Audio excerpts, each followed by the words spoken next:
Yep. Okay,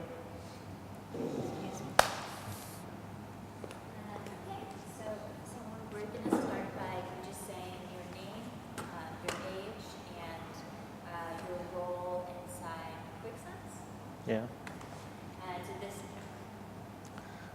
اسمي سلوان علوان من جامعة رفيق الحريري. عم بعمل هندسة اتصالات وكمبيوتر. اهتمامي الأكثر هو للكمبيوتر سايد، للهاردوير. عمري 23 سنة وساكن ببيروت حاليا، بس أنا من الشمال، من سكان طرابلس. So now we're going to just talk medium. And so in your own words, and just looking at me with the camera, what is QuickSense? كويك سنس هو عبارة عن جهاز لياخد درجة الحرارة من قلب خيم اللاجئين. بشو بيساعد؟ كويك سنس انعمل بالأساس مشان ناخد درجة الحرارة ونوديها لعند الأمم المتحدة. بهالحالة الأمم المتحدة قادرة تعرف وين في برد، وين في شوب، فقادرة تعرف وين لازم تساعد اللاجئين، يعني مين كل لاجئ محتاج ومين مش محتاج. So there were a lot of problems that are incredibly important that the UN put in front of you along the hackathon, but you decided to use your talents in this way. What excited you about this challenge and your potential to help with this problem? أكثر شيء حمسني هو حماس الشباب اللي كانوا هون. I can repeat that. Oh yeah, just take your time. We make it Mike, I have to sound ask you one question. I have to say that I was in Moini and Yeah, left. he actually, you can, if it's, he started on the Bayanati team, the I Lost My That's Phone hardware. Number team, Okay. and then QuickSense needed a hardware engineer to help with them. Oh, so you're on both teams still? Technically, it's more like just QuickSense now. 'Cause he does hardware. I mean, hardware is just thing. You guys aren't doing that. Let it be free. Let it be happy. So his story is like he worked with these guys. These are his friends. QuickSense needed a bit more hardware help, so I reached out to him, and since hardware is his thing, he was like, "Yeah, I'm down." And this was like 3 weeks ago. Yeah, about my mom. Yeah. So now he's like transitioned just recently over to QuickSense. So he didn't choose QuickSense when the hackathon. Okay. Well, could you explain that then for me on camera in Yeah. Arabic? Just say, okay, well, you started with a different group and now you've kind of evolved. How has this hackathon taken you through different teams and experiences? اوكي. نحن اول ما جينا لهون كنا فريق من جامعة رفيق الحريري، وكنا مبلشين بفكرة بياناتي. بياناتي هي عبارة عن ابلكيشن لنعمل ابديت للفون نمبر، لرقم التليفون. صراحة كان اهتمامي أكثر للهاردوير، وكنت عم حاول قد ما فينا نعمل شيء هاردوير وسوفتوير. لما ما مشي الحال ضليت مع الفريق as ابل ديفلوبر. 3 أسابيع من هلا حكاني مايك وسألني إذا بقدر أكون هاردوير انجينيرينج مع فريق كويك سنس يلي أخذوا الجائزة الأولى. فكان هيدا شيء كتير مهم إلي وكتير حلو، ويعني هيدا اللي كنت ناطره من هيك هاكاثون. So I guess one question is how did you find out about this hackathon? How did you? Yeah, how did you hear about the hackathon in the beginning? أول شيء سمعت بالهاكاثون من زميلي بالجامعة أحمد غزاوي.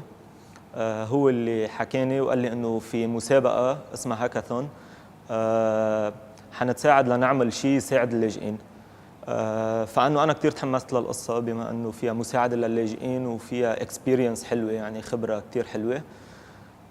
وبنينا فريق بياناتي، كلنا كنا من جامعة رفيق الحريري ونزلنا وشاركنا بهالمسابقة. How was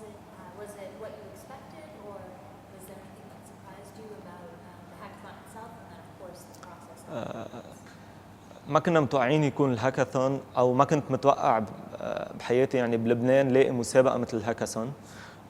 It was very interesting، كتير مهمه وكتير فكرتها قويه،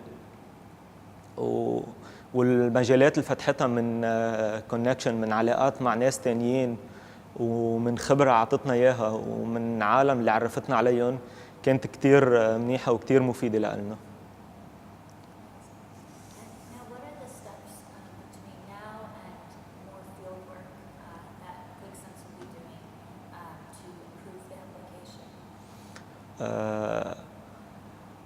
بعد ما عملنا فيلد فيزيت، زيارة للمخيمات، واجهتنا مشاكل تانية، منها درجة الحرارة، ومنها انه في محلات في كتير شتي ومحلات لا، فبدنا نعمل ديفايس او آلة تكون عازلة للمي، ويكون البطارية اللي بقلبها تضاين لمدة طويلة، وتكون كمان بنفس الوقت البطارية آمنة للي عم يستخدموها.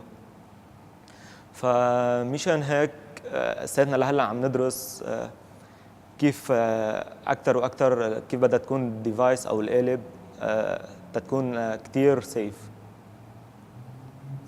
Switch gears a little bit to Syria, and again, it's countries and their war is all over the headlines around the world. But of course, Lebanon is one of the neighboring countries most affected by the crisis.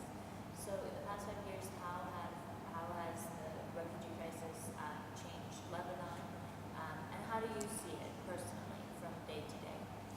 اوكي، حاحكي عن المنطقة اللي أنا قاعد فيها، لأنه هي من المناطق اللي كتير تأثرت. طرابلس أو النورث، يعني الشمال كله بشكل عام تأثر أكثر شيء باللاجئين السوريين، لأنه إجا كتير كمية كبيرة عليه. للأسف ما كان في تنظيم، يعني لساتها القصة فوضوية، وما في تنظيم للسوريين، يعني ما حدا بيعرف وين قاعد، ما حدا بيعرف كيف قاعدين. كمان أثرت على لبنان بشكل سيء بالنسبة لفرص العمل اللي أخذوها السوريين، بس بنفس الوقت إنه لازم نتعاطف معهم، ولازم نكون يعني نحضنهم، لأنه هيدي مشكلة صعب الواحد يواجهها. And is there anything in particular, something that you've seen being here in Lebanon over the past few years that you think it would be important for people in the rest of the world to understand about Syria? Can you repeat? Raise your Is voice. there any one particular moment or person that kind of represents the Syrian crisis that you'd like the rest of the world to know about? I'll just keep framing it. Sorry, I'll just keep asking questions. Just go slow, go slow. I guess what I'm trying to get at is, again, most of the people in the rest of the world just really don't understand this. So if you could give maybe another example of something to do with the Syrian refugee crisis that you think the rest of the world should know about.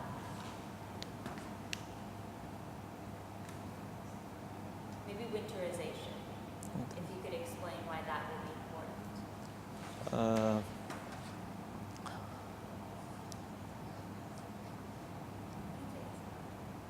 No rush. I am thinking. So I wanted to help you, like, does it get cold here? When people think about Lebanon, like, I never knew you could ski here. Like, how that relates to what QuickSense is doing to some extent. Like, why does QuickSense matter? Like, does it get cold? What is it like here? Okay. In the winter? So I have to talk about helping refugees with giving them diesel and fuel. Yeah. Maybe just talk about the reality of winter in Lebanon. Like, what is Okay. it like? لما اجوا اللاجئين قعدوا بكذا منطقة، والطقس بلبنان مختلف. يعني في عنا على الساحل بيكون إجمالاً شوب أو معتدل، وعلى الجبال بيكون في ثلج. So QuickSense بتساعد إنه مثلاً اللي قاعدين بالجبال أو اللي قاعدين على الساحل فور اكزامبل اللي قاعدين على الساحل ما لازم يطلع لهم فيول او تدفئه مثل اللي بيطلعوا اللي قاعدين بالجبال. من هيك كويك سنس حتاخذ درجات الحراره تيقدروا الامم المتحده تجمع معلومات دقيقه عن الموضوع وتعرف كيف تعطي هالمساعدات ولمين تعطيهم. اوكي. So I want to ask a little bit more about you and how did you get interested in tech and science? What's your story? اوكي. اول ما فتت على اختصاصي بالجامعه ما كان عندي هالاهتمام الكثير بما انه طالع من مدرسه ما كان فيها باك جراوند ما كان فيها خلفيه للبرمجه ولا هالقصص. كنا قاعدين بالجامعه بطرابلس ولما انتقلنا على الفرع الرئيسي بالمشرف لقينا انه في كثير شغلات حلوه وممكن نعملها وفي كثير اكتيفيتيز ممكن نشارك فيها وتساعدنا مشان نخلق هيك اكسبيرينس. ف اول ما بلشت اكثر شيء كان اتراكتيف لإلي هو بالنسبه لما فت بالتكنولوجي كلاب بالجامعه وبلشنا نعلم تلاميذ مدارس على الاردوينو وعملنا لهم ورك شوب وعملنا مثل كومبيتيشن او مسابقه صغيره. بلشت اهتم اكثر واكثر وشوف انه قادرين نغير، قادرين نساعد غيرنا، قادرين نتعلم اكثر ونعلم اكثر. بلش هالاهتمام يزيد ويزيد لحديت ما انا بنيت حالي يعني وجبت قطع وآلات وبلشت انا اتعلم عليها والجامعه دعمتني بانه صارت تساعدني اعطي ورك شوب بالصفوف وكل ما اسال دكتور او حدا كان على طول ريسبونسيف يعني على طول يساعدني وكان ايجابي على طول. So what is your dream for QuickSense? What do you hope to accomplish by the end of this trial period? بتخيل انه يعني حابب نوصل لمرحله نقدر نعمل البرودكت تبعنا الديفايس او الآلة اللي نحن بنطمح لها يلي هي كتير صغيره ويكون استعمالها كتير هين ونقدر نحطها بحي الله خيمه ويكون يعني نبني البرودكت ونقدر نبيعه. اوكي got it. I have to repeat it. That's okay. This part because I have a question for you. Sure. That I have to say is that I will leave the team. Oh, for your PhD? I mean, kind of good product. I don't know. Or I just talk about the product. What was the question? What you dream or what What is your dream? about the product. What is your dream about QuickSense? Do you have a dream about QuickSense? Okay. Do you? I don't know. You don't have to. I get It's not mandatory. How about this? I want to know your dream. What's next for you in your life after this hackathon that you've been on multiple teams for? No, I was telling them that I will leave the team about after 2 months. So I have to go to Canada to study my PhD. So what? That's amazing. Okay, you need to say that like after this you're continuing your education in Canada. Okay. الهاكاثون كان تجربة كتير حلوة. اساتنا عم بشتغل مع فريق كويك سنس وعم نطمح نطور المكنة أكتر وأكتر. كيف يعني نطورها؟ نطورها من ناحية الحجم ومن ناحية صرف البطارية، يعني عم نحاول نلاقي بطارية تضاين لفترة كتير طويلة لما نضطر نشرجها عن جديد أو لما نضطر يكون في محل الكهرباء فيه 24 لنحطها فيه. للأسف حأترك الفريق بعد حوالي شي شهرين من هلأ لأسباب علمية،